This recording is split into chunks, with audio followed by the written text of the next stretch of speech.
a gente vai já iniciar a aula. Então, vamos considerar F uma função, né, que sai de um conjunto A contido nos complexos dos complexos. E aí, eu já falei disso na aula passada, né? Que é possível a gente escrever a F em termos de suas partes real e imaginária como uma função de duas variáveis reais, né? F de xy é igual a U de xy mais IV de xy. Lembram? A gente pode separar, né? Ao invés de escrever F de Z igual a alguma coisa dependendo de Z, eu posso separar ela e olhar como uma função de duas variáveis, né?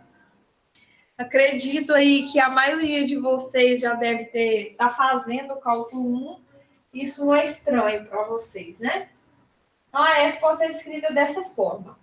Olha, isso aqui é muito importante gravar, depois nós vamos voltar e vamos falar sobre isso novamente, depois da prova dessa proposição. Se F é diferenciável em Z0 complexo, então, du dx, du dy, dv dx, dv dy. O que significa isso? As derivadas parciais das funções u e v com relação a x e y, certo? Satisfazem as seguintes equações, né? du dx, nesse ponto Z0, que eu estou falando que f é diferenciável,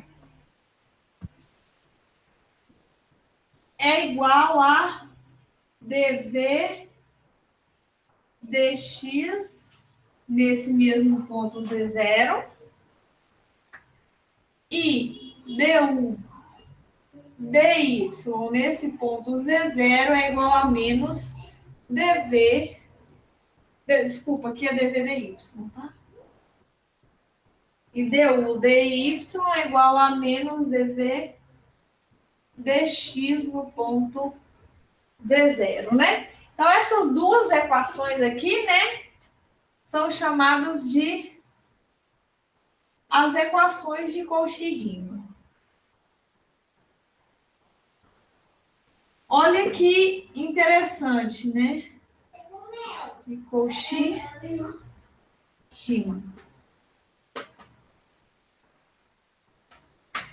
Por quê? Uma função que ela é diferenciável num ponto Z0 nos complexos, quando eu escrevo ela, né, como uma função de duas variáveis, vamos colocar, né, variáveis x e y, então as derivadas parciais satisfazem essas equações aqui, né? Algo bem diferente do que acontece no caso real, né? Funções reais não tem esse tipo de equação e basta, né? Não perde muito pouco. Isso aqui é um teorema, a gente fala um teorema, uma proposição muito simples, porque ela perde muito pouco. É diferenciável, mas se ela for diferenciável, ela tem que satisfazer isso. Ou seja, em outras palavras, se ela não satisfaz isso, ela não é diferenciável. Por quê?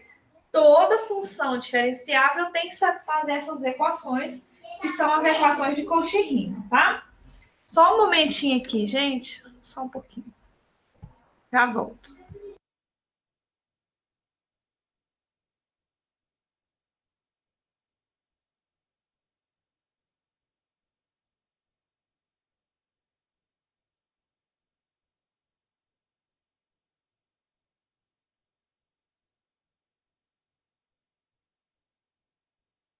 Voltei, meninos. Então, ok, né? Se a função é diferencial, tem que satisfazer. Lembra, não sei, né, se eu já falei, mas se a gente tem uma coisa que implica a outra, né, P implica Q, é o mesmo que não Q implica não P, né? Ou seja, F diferenciável implica nas equações de Cauchy-Riemann, quer dizer que se não satisfaz as equações de Cauchy-Riemann, não é diferenciável. Então, para analisar se uma função é diferenciável ou não nos complexos, é muito fácil. Verifica se ela satisfaz as equações de Cauchy-Riemann. Basta isso. Tá? Então, vamos provar nesse aqui. provar essa proposição, tá? Então, se Z0, né, eu vou chamar ele de um X0 mais um Y0, né? Que ele é um número complexo. Como F é diferenciável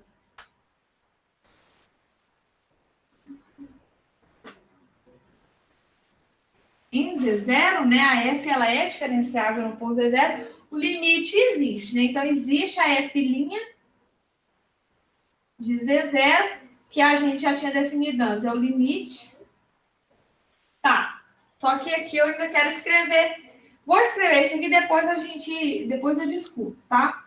O Z tende a Z0, de F de Z, menos F de Z0, sobre Z menos Z0. E esse limite existe, meninos? Não sei se vocês sabem, né? Tem um pedido aqui. Desculpa, Luz, né? Eu não vi sua solicitação aí, né? Se eu demorei, me perdoe. Então, esse limite, ele existe para qualquer direção. Não sei se vocês já estudaram, né? Funções de mais de uma variável, mas suponhamos que aqui está o plano e aqui está um gráfico de uma função, né? De mais de uma variável. Suponhamos que aqui a origem, né? Ela é uma função assim. Qualquer lado que você chegar perto do zero, por exemplo, a função vai aproximar aqui, né? Qualquer lado que eu chegar. Aí, nesse caso, eu vou aproximar pelos eixos coordenados, tá? Então, ó, primeiramente, vou aceitar aqui. Primeiramente, fixemos y igual a y0. O que eu estou fazendo? Eu quero analisar esse limite, que aqui Z pode atender a Z0 de qualquer forma, né? Mas agora eu vou atender pelo eixo X. O que isso significa? Estou aqui com o plano complexo. Aí eu vou fixar aqui uma reta, né? Horizontal, y igual a y0. E aqui está o ponto Z0, né? Que é x0. Então, se eu aproximar o x aqui, ó, no eixo x, o x tender a x0, né? Como o y já é o y0, eu estou aproximando um ponto z de z0, tá certo? Eu estou andando aqui, na verdade, ó, tá? Estou andando em cima dessa reta aqui, aproximando sempre do z0. Então, a ideia é essa, aproximar por eixos coordenados, né? Então, esse limite aqui, ele pode ser reescrito da seguinte forma. F' de Z0, ele pode ser o limite quando x tende a x0, de F, o Z agora eu vou escrever, né? X mais Y0. Por quê? Porque o Z agora vai ter essa cara, né? O Z0 é esse ponto aqui. Então, eu vou pegar um Z aqui, ó. Que não é F de Z, só que eu vou escolher um Z bem específico. É um Z de coordenada X, Y0. Aproximando do ponto X0 e Y0. Eu estou andando em cima dessa reta, entenderam? Então, é isso que está fazendo aqui. Então, o Z é X mais Y0, menos, né, o F de Z0, que é X0 mais Y0, que é o que eu já tinha escrito aqui, né? Sobre X menos X0. Então, eu reescrevi esse limite que existe para qualquer aproximação desse jeito, pegando o Z aqui, tá? Tirem print, por favor, porque eu vou precisar, né, apagar o outro lado para concluir muitos outros lados, na verdade, para concluir essa demonstração, viu? Tiraram? Posso apagar? Vou apagar esse lado. Então, Vamos analisar agora esse limite. Vamos escrever a f, né, em termos da u e da v e ver o que é que isso vai virar, né? Lembram, eu estou tomando a f como podendo ser escrita, né, como sua parte real e imaginária de duas variáveis. Então, isso aqui, né, igual ao limite, quando x tende a x0, f de x mais y0 eu posso trocar por u de x mais ou de x, y0 mais iv de x, y0, menos f de x0 e y0, que pode ser trocado por u de x, y0 menos v de x0, y0. Isso tudo sobre x menos x0, né? Agora eu vou organizar isso, separar a u da v, né? Então fica u de x, y0, menos u aqui de x0, y0, com apagadinho aqui, né?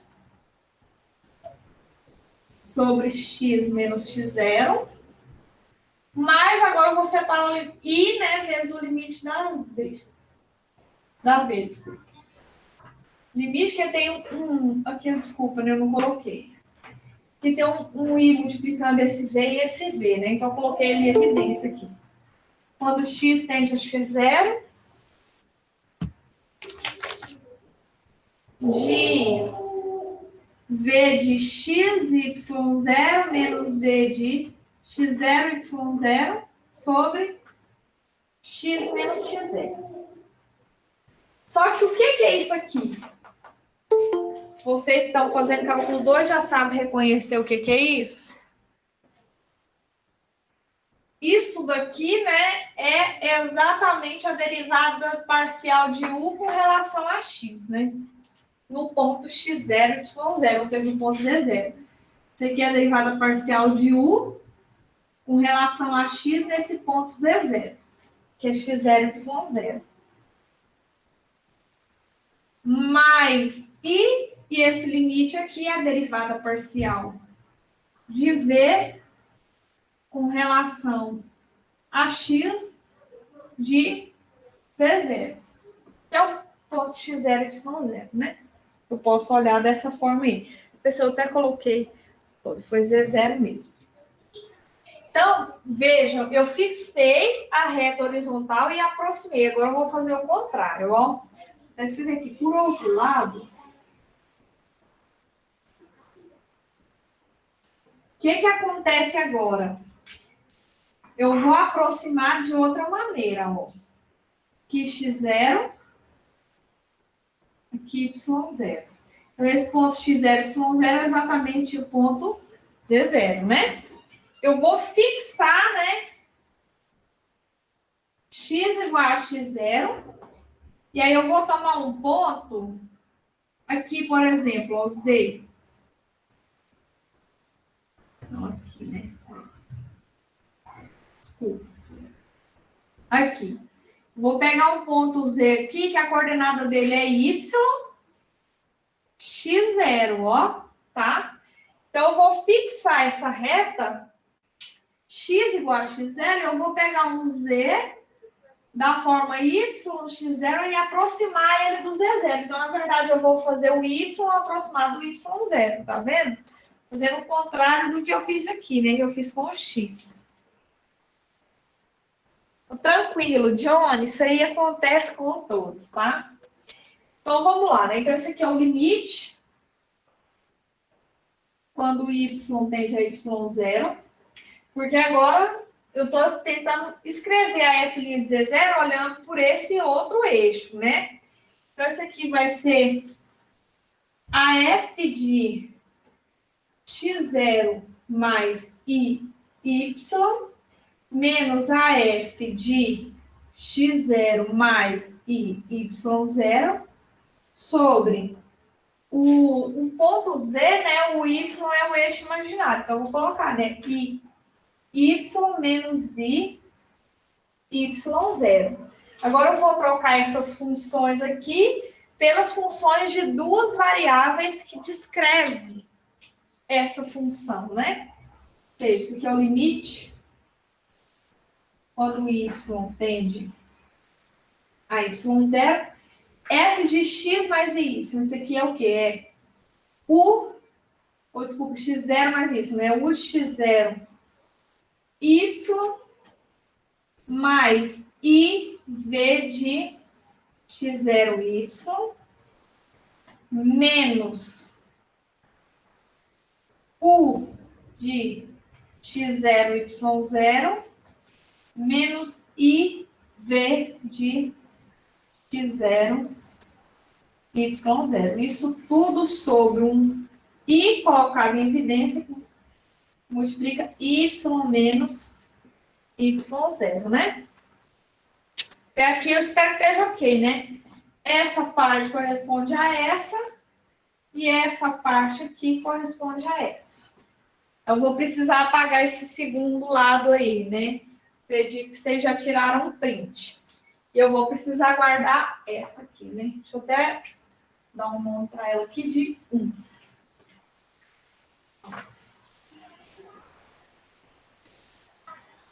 Agora, vamos continuar essa conta aí, né? Então, vou separar a U da V, do jeito que eu fiz lá na primeira... Aqui, né? Na primeira demonstração. Então, esse aqui é o limite. Quando o Y tende a Y0, da U de x0y menos a U de x0y0 sobre I que multiplica y menos y0. Mais I limite quando y tende a y0 da V de x0y menos a V de x0y0 sobre, desculpa, isso tudo multiplicado por I, né? Porque a V é toda multiplicada por I, sobre I, y menos y0. Agora aqui eu vou fazer esse passo mais detalhado. Então, isso aqui é 1 sobre I, porque aqui, ó, tem o I embaixo, né? O limite, quando o y tende a y0, dá U x0y menos a U x0y0 sobre y menos y0. Agora aqui, ó, eu coloquei esse I de lá, tá certo. Então, esse I aqui cancela com esse. Sobra só o limite. Quando o y tende a y0, dá V x0y menos V x0y0 sobre y menos y0. Aqui é 1 sobre I. 1 sobre I, na verdade, é o inverso de I, né? Que número que eu multiplico por I que dá 1, né? É exatamente menos I, concordam? Né? Esse aqui é o inverso de I, que é menos I. Ah, professora, eu não sei fazer. Então, faz assim, ó. 1 sobre I, aí você multiplica pelo conjugado em cima e embaixo. 1 vezes menos I. Um número vezes o seu conjugado é a norma dele, a norma de I é 1. Né? Então, isso aqui dá exatamente menos I. Tá? É fácil de ver. É fácil de ver que 1 sobre I é a mesma coisa que menos I. Agora, esse limite aqui é quem?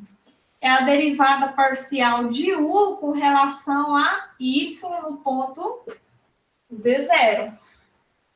Com o Izinho acompanhando. E aqui, ó, é a derivada parcial de V com relação a Y no ponto Z0. Então, reescrevendo isso aqui na forma A mais BI, né? Então, isso aqui é dV dy no ponto Z0 menos I du dy no ponto Z0. Só que essas duas contas que eu fiz, né, tanto essa aqui, A1, quanto A2, né, nomenclaturei aqui, 1, 2, elas estão calculando o F' de Z0. Então, elas têm que ser a mesma coisa. 1 tem que ser igual a 2, porque as duas é a derivada da função, tá? Igualando.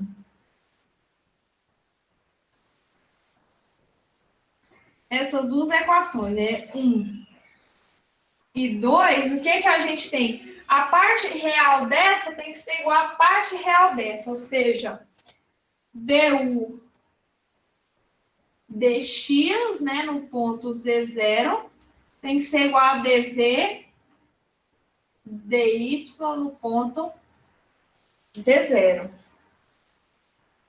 E, por outro lado, a parte imaginária dessa tem que ser igual à parte imaginária dessa, né? Ou seja, du dy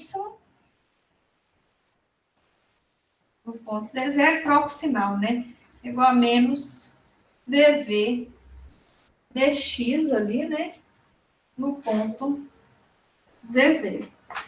E é daí que surgem, né, as equações de Cauchy-Riemann. Tá? É abstrato, assim, um pouco abstrato, não diria totalmente, né? Essa demonstração, mas é uma demonstração bonita. Eu acho que todo aluno que faz variáveis complexas na vida, né, é bom que veja essa demonstração, né? Então, essa aí é a prova das equações de Cauchy-Riemann. Se uma função, né, definida nos complexos, ela for diferenciável, ela tem que satisfazer essas equações de Cauchy-Riemann. Se eu pegar uma função que não satisfaz as equações de Cauchy-Riemann, meninos, ela não é diferenciável, tá? E aí está o ponto-chave do negócio. Esse teorema, essa proposição, ela nos ajuda a saber se uma função vai ser diferenciável ou não, tá? Só uma observação, vou compartilhar a tela aqui com vocês, só para... Eu estou com o livro geral Loveland em PDF, para ver se eu só mostro uma segunda parte desse teorema aí para vocês, coisa rápida aqui, para eu poder ir para os exemplos, tá? Aqui. Aí dá as equações de Cauchy, vai falando aqui, né? Vai provando. Aí o que acontece, meninos? Você chega que a F' de Z, ó, acompanhando aqui comigo, né? É uma outra parte do teorema. A derivada da função com relação a Z é a derivada de parcial de U com relação a X mais I derivada de V com relação a X. Ou também pode ser a derivada de V com relação a Y menos I, a derivada de U com relação a Y, tá? Então, a derivada, né, da função aplicada no ponto Z pode ser representada por essas derivadas parciais ou essas derivadas parciais, né? Elas têm que ser iguais. Aqui, ó, ele faz, né, uma prova faz uma demonstração aí das equações de Cauchy-Riemann, mas acreditem, meninos, printem nessa tela aí, porque eu fiz detalhes dessa demonstração que eu não tinha visto ainda em nenhum lugar, tá? Então, por favor, façam. Até eu lembro, eu acho que eu comentei com vocês que eu tive dúvida, né, nessa demonstração aqui das equações de Cauchy-Riemann, quando eu fui aluno de variáveis complexas. Né? Hoje, com mais experiência, eu consegui olhar isso e saber direitinho ali onde está o ponto-chave. O que é o ponto-chave? Esse I que aparece aqui, ó, que corta o V e torna V real, e 1 sobre I aqui torna a U imaginária, onde faz a troca. Né? Esse aqui é o ponto-chave das equações de Cauchy-Riemann. Em geral, a gente não vê essa demonstração tão detalhada aí na literatura, tá? Então, tem essa outra parte, né? Eu posso escrever a F' como sendo isso ou como sendo isso, ok? Então, vou apagar essa parte agora e aí vamos analisar a diferenciabilidade, né, aqui de algumas funções. Lembra que uma função, para ela ser diferenciável num ponto, ela tem que satisfazer aquele limite, né, da definição de diferenciabilidade, aquele limite tem que existir e tudo mais. E algumas funções, né, a gente não consegue calcular esse limite, nem consegue sequer saber se ele existe ou não, né? Limite de funções de mais de uma variável, que na verdade as funções complexas, elas se tornam funções com duas variáveis, né? Então, nesse caso é muito difícil, mas nós vamos analisar uma que na aula passada eu falei, né, que ela não era diferenciável, mas não cheguei a provar, então a gente vai ver isso agora, tá? Então, exemplo.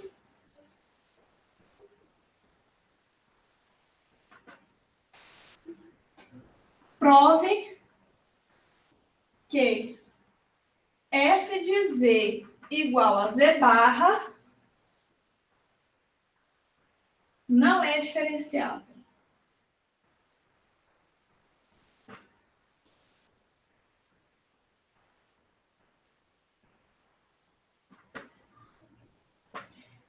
Então, primeira coisa, né? Vamos escrever essa função na forma a mais bi, né? X mais y, né? Então, se z é igual a x mais y, né? A f de z, ela pode ser escrita como x menos y, né? Posso escrever dessa forma porque a f é justamente o conjugado, né? Aí, notem que a u de xy, ela é a parte real, que nesse caso é x. E a v de xy é a parte imaginária, que nesse caso é menos y. Por mais que eu estou escrevendo nessas funções com duas variáveis, são funções tão simples que elas dependem apenas de uma variável, né? Agora vamos analisar se ela satisfaz as equações de Cauchy-Riemann, né? Quem que é du dx num ponto z qualquer, né? Deriva com relação a x, dá 1. Agora, quem que é, né? Vamos escrever aqui. Vou colocar aqui. Quem que é dv dy num ponto z qualquer? Eu derivo a v com relação a y, dá menos 1. Que são diferentes, né? E as equações de Cauchy-Riemann fala que a du com relação a x, dv, dy tem que ser iguais. Ou seja, né, essa função f não satisfaz Cauchy-Riemann.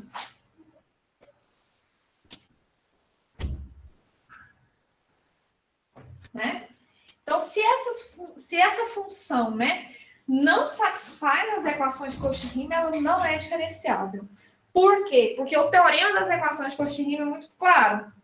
Se ela for diferenciável, ela tem que satisfazer.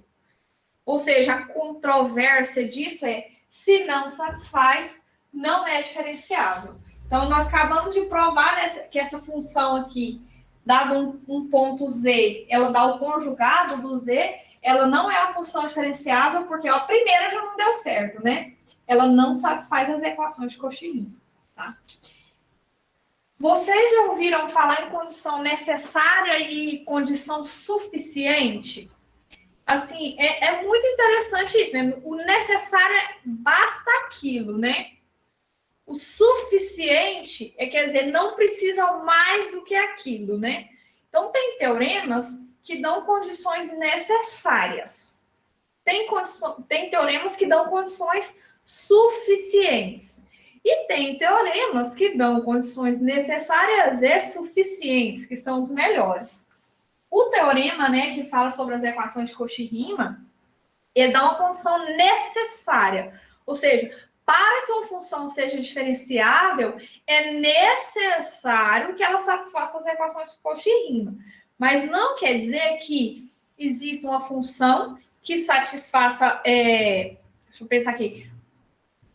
Quer dizer, uma função, por exemplo, pode existir uma função que não seja diferenciável e não satisfaça as equações de Cauchy-Riemann. Vamos ver, deixa eu só... Isso mesmo. Ou seja, né, eu posso ter uma função não diferenciável satisfazendo, que é o exemplo que eu vou colocar, mas eu não vou falar tudo, tá? Vocês vão pensar nele. Que é o seguinte, é uma função que tem como provar que ela é uma função não diferenciável, né? Mas ela satisfaz as equações de Cauchy-Riemann, né? Então, esse teorema ele dá uma condição apenas necessária, não suficiente. Então, por exemplo, para dar uma condição suficiente, precisa de algo a mais, que é um outro teorema que eu vou falar daqui para frente, tá?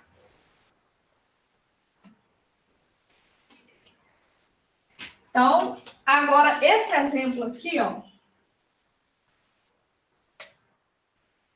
f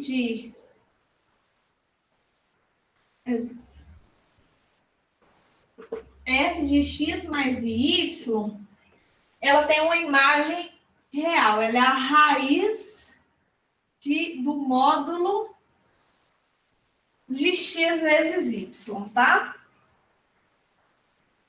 Aí, nesse caso aqui, né, a u de xy é exatamente essa raiz,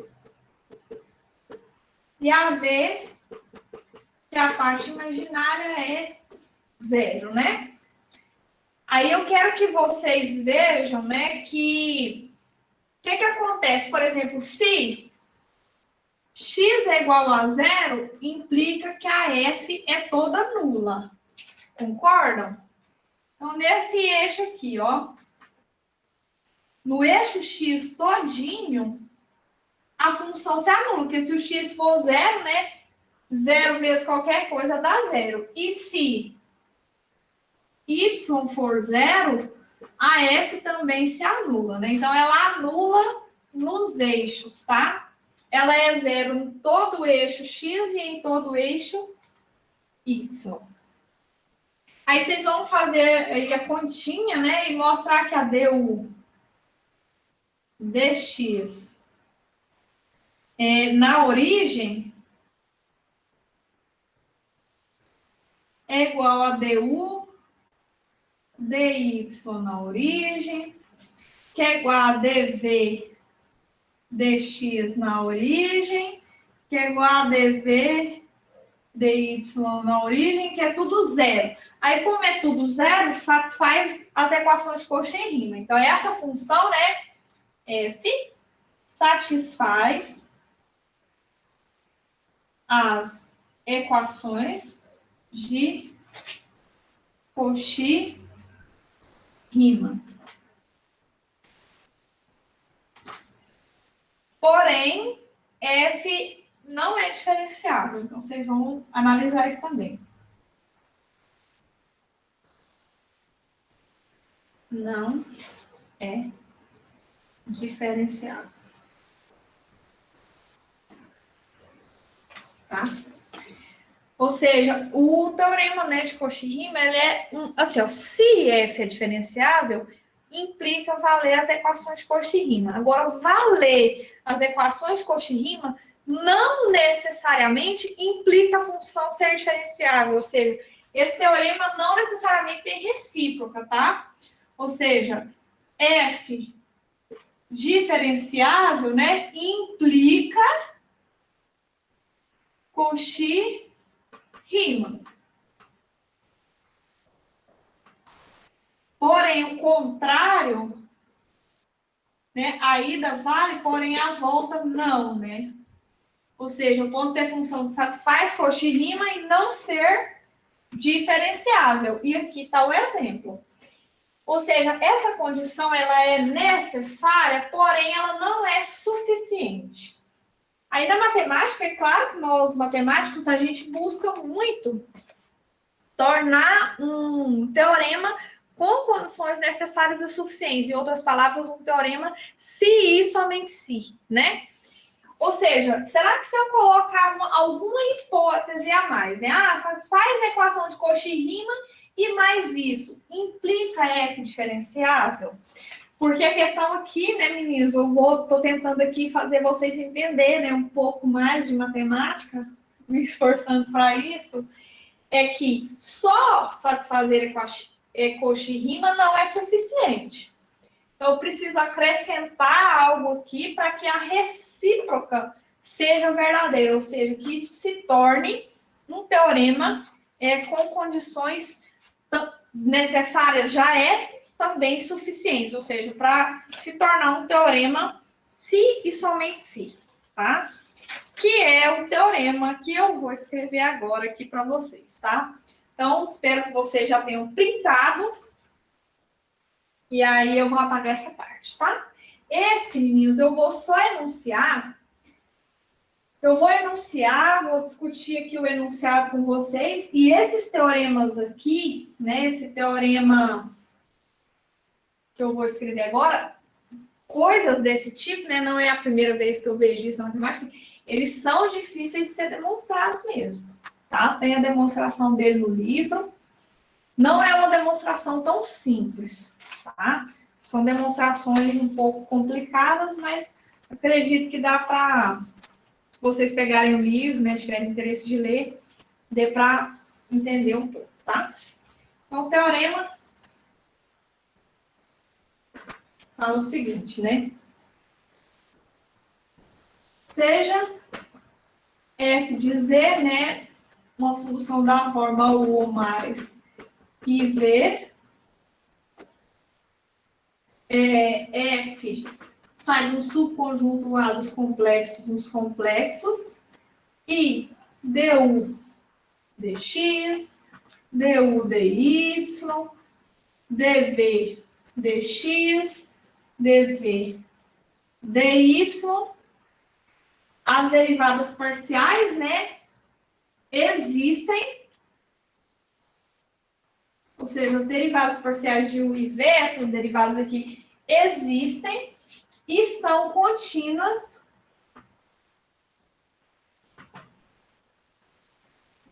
em Z0 pertencente a A. Olha que interessante. Então, as derivadas parciais, elas existem e são contínuas e, além disso, satisfazem, né, Cauchy-Riemann.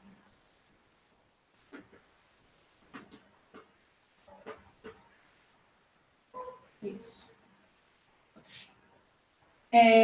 Satisfaz as equações de Cauchy-Riemann. Então, F é diferenciável em Z0. Ou seja, esse teorema agora deu uma condição suficiente, né? Se as derivadas parciais satisfazem Cauchy-Riemann, mas além disso, são contínuas, ou seja, elas estão bem definidas e são contínuas, implica F diferenciável. Então, para valer a volta, meninos, para a volta desse teorema valer, eu vou adicionar o fato das derivadas parciais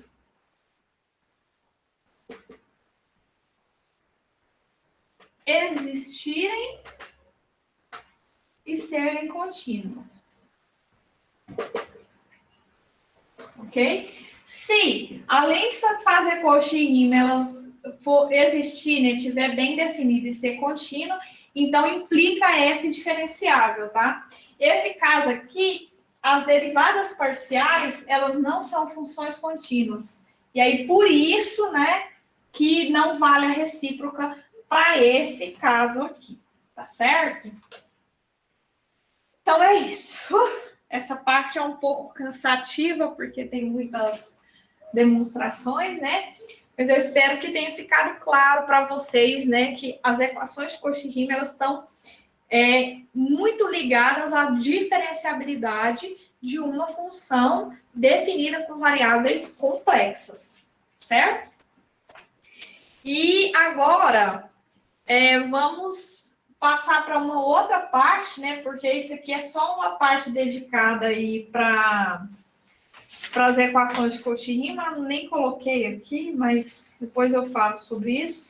A gente, agora, o objetivo é ver um pouco sobre funções analíticas, tá? Tirem um print aí, por favor, que eu vou apagar o quadro todo e falar sobre o que é uma função analítica.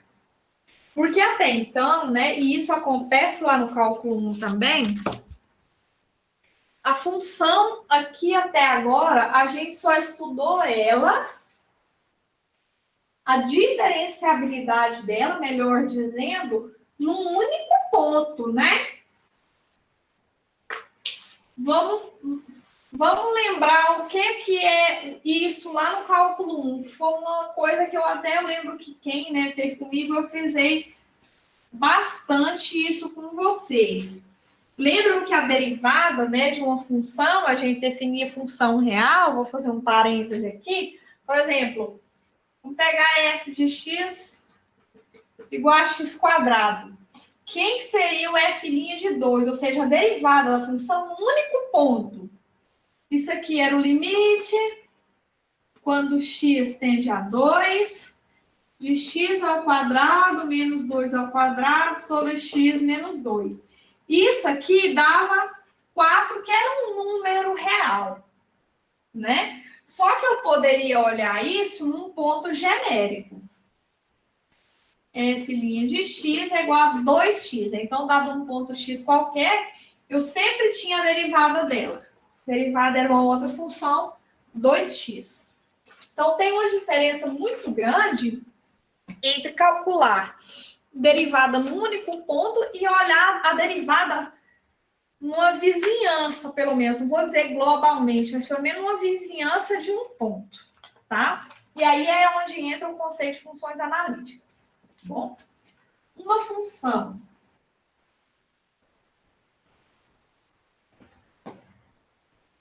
f, que sai de um subconjunto A dos complexos, é dita analítica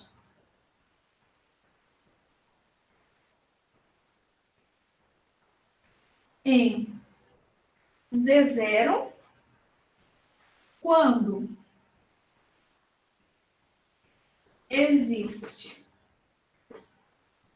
R maior que zero, tá ok? A bola de centro Z0 e raio R esteja toda contida no conjunto onde a função está definida. E F é diferenciável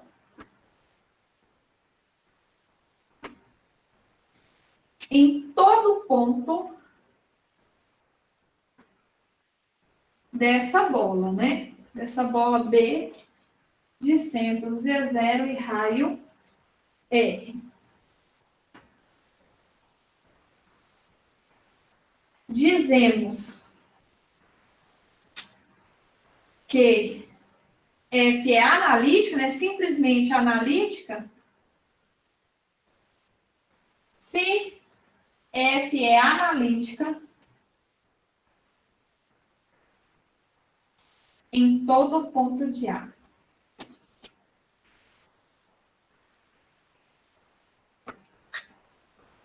Aí, mais, né, só uma observação, F é inteira, se A é todos os complexos e F é analítica em C, todos os complexos. Engraçado assim a maturidade quando a gente vai adquirindo, né? Quando eu fui reler essas coisas para poder dar as aulas de vocês, quando eu fui lendo a definição de função analítica, que eu já nem lembrava mais, porque eu quase não trabalho com isso, né, na minha... o Brian, ele não gosta das tais bolas, né? Mas, assim, é importante. Isso aqui ajuda a gente a entender melhor esse conceito, né, bola aberta, bola fechada, ajuda muito a gente a entender o funcionamento aí das funções. Mas eu lembro que quando eu fui lendo, que eu, nossa, isso força o A ser aberto, né? Quando eu li, a primeira coisa que eu vi, né? Não sei se vocês conseguiram, né, perceber isso, mas por quê? Assim, se a função for analítica em todo o A, força o A a ser aberto, né? Por quê? Porque sempre vai existir uma bolinha, né? Cada ponto vai ter uma bolinha. O que significa? Cada ponto eu consigo uma bolinha centrada no ponto, toda contida dentro do conjunto, né? Porque ele é aberto, né? Então, a função ser analítica num conjunto todo, onde ela está definida, força que esse conjunto seja aberto. Uma das primeiras coisas que a gente tira aí da própria definição, né? Mas o que significa isso, meninos? Então, vamos pegar aqui, né, um plano complexo, tá? Suponhamos que isso aqui tudo seja um plano complexo e o A, né, esteja aqui, um subconjunto dos complexos, né?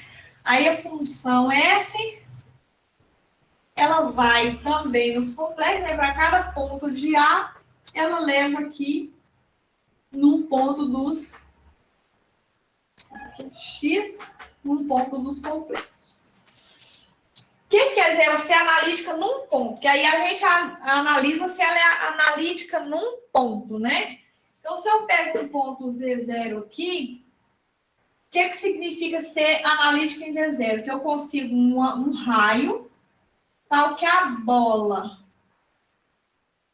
de centro Z0 e raio R esteja toda contida dentro do A. Para cada ponto eu consigo um raio desse, né? Se ela for analítica em todo o A. Então, vamos analisar em Z0 primeiro. Ela é analítica em Z0 se eu consigo um raio, tal que a bola está contida no raio. Em todos os pontinhos dessa bola, meninos, né, para todo Z dentro dessa bola, a F' de Z existe, né? Ela é diferenciável. Essas bolas a gente também chama muito de vizinhança, tá? Aqui pegou a bola para facilitar, mas pode ser uma vizinhança, né? Todos os pontinhos que estão próximos de Z0, a F é diferenciável. Então, isso significa ser analítica num ponto Z0, né? Isso aqui, analítica em Z0. Significa que eu consigo essa bola. Agora, o que é analítica? Simplesmente analítica. Analítica no conjunto todo. É que para cada Z0 que eu pegar, eu consigo uma bolinha. Onde a F vai ser diferenciável. Entenderam? Então, a diferença é exatamente isso, né? Porque isso é ser analítica em Z0. Para ser analítica, para todo Z0 em A, existe uma bola centrada em Z0 e raio R, toda contida em A, né? Tal que para todo Z nessa bola, F' de Z existe.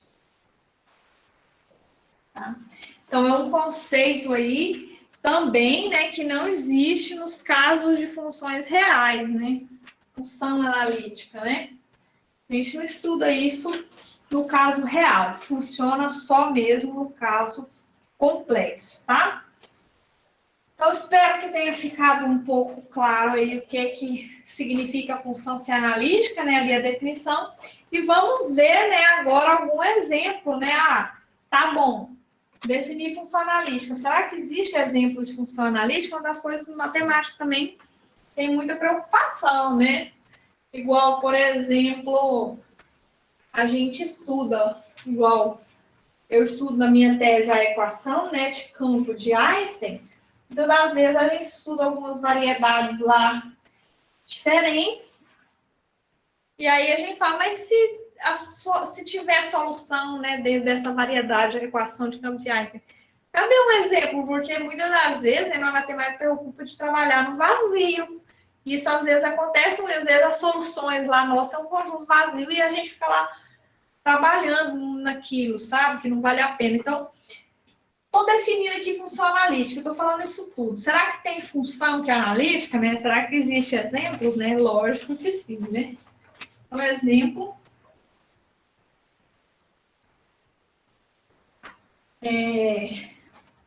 considere f de z igual a e elevado a z. Vamos ver que essa função é inteira, né? F, ela está definida em todos os complexos, né? Então, se ela for analítica em qualquer ponto, ela é inteira, né? Porque ela tá, o conjunto de saída dela é os complexos. Mas vamos reescrever isso, né? F de z, ela é e elevado a x cosseno y mais i seno y. Essa aqui é a definição, né, da exponencial complexa.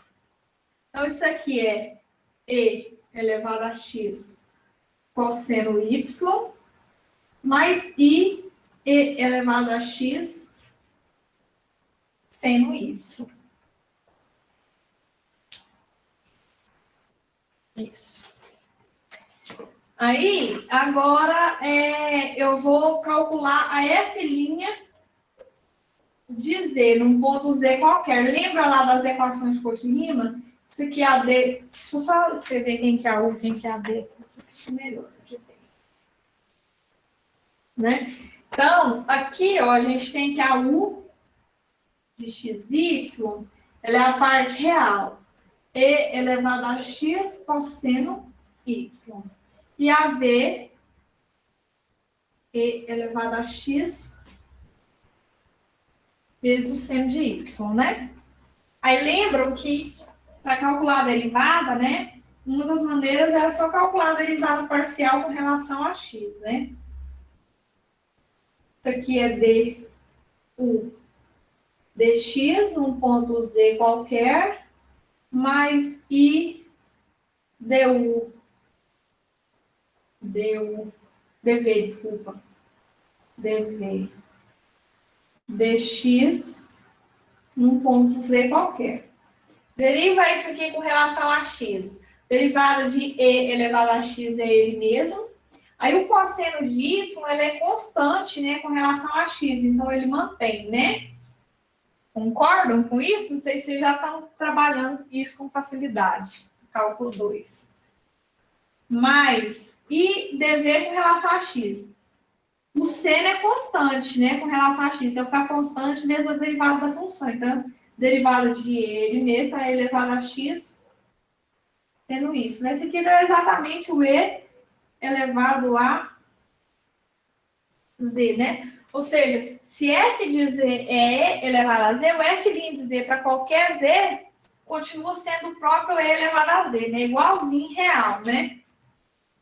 F de z igual a e elevado a z implica, né, que o f' de z também vai ser e elevado a z. Ou seja, ela é diferenciável em todos os pontos. E se eu pegar uma bola, claro que ela vai ser diferenciável. Então, esse aqui é um exemplo, né, de função analítica. Tá certo? Tem mais exemplos? Claro, eu vou listar aqui para vocês alguns exemplos. E eu quero que vocês tentem, né, em casa, provar que essas funções são analíticas, tá? Deixa eu ver se tem elas aqui. Deixa eu ver se tem aqui no livro aqui, que é mais fácil, tá?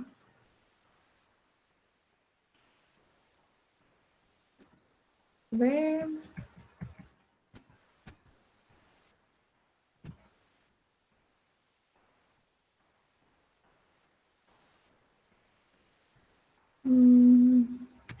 Não.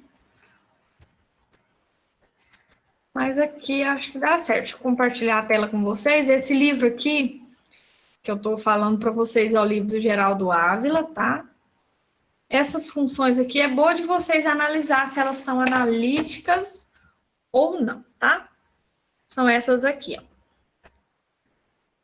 W igual a Z ao cubo, F de Z igual a 1 sobre Z, a própria exponencial, o conjugado da exponencial, a função conjugado.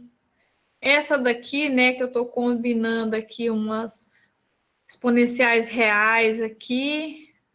Isso aqui, se a gente melhorar isso, dá alguma coisa aí, no sentido exponencial. E essas aqui, né? São exemplos aí que vocês podem ver, tá na página aqui, ó, 75, tá? Se são funções analíticas ou não. E aí, meninas, na nossa próxima, né, eu acredito, última aula, nós vamos finalizar nessa questão de funções analíticas. Eu vou trazer mais alguns exemplos para vocês de funções analíticas. E eu vou provar alguns, um pelo menos, e os outros eu não vou provar, mas vou pelo menos enunciar, de teoremas que decorrem aí de funções analíticas. Por exemplo, um dos primeiros, que talvez vocês devem ter visto em cálculo 2, é se f' de z é igual a zero, né? Ou seja, a derivada é toda zero, num conjunto conexo, então a função é constante. Isso vale também para funções analíticas com variável complexa. Então, nós vamos tentar trabalhar nessa linha aí, né, de teoremas na próxima aula. E aí eu cheguei, né? Thaís, então, provavelmente eu vou postar no Moodle, só que eu não sei ainda certeza se eu vou postar, porque se eu fizer igual ao semestre passado, eu estou pretendendo colocar aí até sexta-feira as notas de vocês. Aí eu coloco no que é acadêmico, porque até então pode colocar que pode haver mudança. Aí se alguém falar, professor, eu não concordei assim com a nota, você pode rever comigo aqui? A gente não pode sentar junto, né? Mas a gente senta, né, aí virtualmente, discute a respeito da nota e se precisar de mudar lá, ter tempo de mudar, tá? Mas é mais provável ela vale 4 pontos, sim, na média, tá? Então, as listas vai valer 6 pontos, somatório de todas as listas vale 6, e a prova vale 4 na média, mas tudo vale 10, aí depois que eu vou ponderar. Lá vai aparecer direitinho para vocês. No que é acadêmico, eu já vou lançar a nota da lista de um lado, né, do outro a nota da prova, e aí eu coloco para ponderar lá, tá? Já calculou ponderal. E aí é isso, meninos. Então, provavelmente vai aparecer no que acadêmico, porque às vezes perde muito tempo, né? Não muda. Até o orientador, o coordenador orientou a gente que é mais para alunos de ensino médio. Ah, tá. O que eu tinha falado, né? Eu não sei se eu falei no grupo de vocês, mas nos outros eu falei. Amanhã, dia 10, eu vou reabrir todas. Não sei quantas listas teve para vocês, mas amanhã eu reabro e fecho dia 20, tá? Então fiquem atentos.